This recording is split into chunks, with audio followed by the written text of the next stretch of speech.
ও দিদিভাই দেখো, বাবা গোল্ডেন মাছ নিয়ে এসেছে, টেস্টি টেস্টি করে ঝোল করবে? আচ্ছা বাবা, করব। প্রথমে মাছে নুন হলুদ ভালো করে মাখিয়ে নেব। তারপর কড়াইতে তেল দিয়ে তেল গরম হলে মাছগুলো একে একে ভেজে তুলে নেব।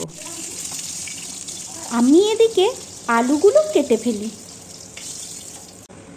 এবার ওই তেলে কেটে রাখা আলু, হলুদ গুঁড়ো, নুন দিয়ে ভাজবো কিছুক্ষণ।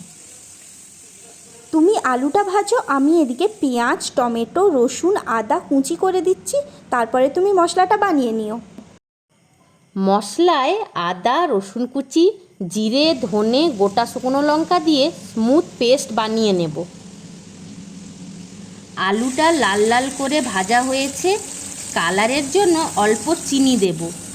তারপর পেঁয়াজ, টমেটো কুচি দিয়ে নাড়াচাড়া করে স্মুথ পেস্ট দিয়ে কষিয়ে হলুদ গুঁড়ো ও মশলাটা যাতে লেগে না যায় অল্প জল দিয়ে ভালো করে কষাবো। কষানো কি হলো তোমার? জলটা কতক্ষণে দেবে?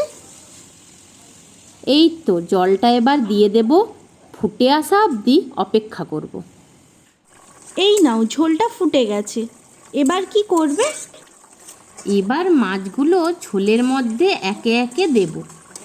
পরিমাণ মতন লবণ দিয়ে আরও একটু ফুটিয়ে নিলেই তৈরি গোল্ডেন মাছের আলু ঝোল।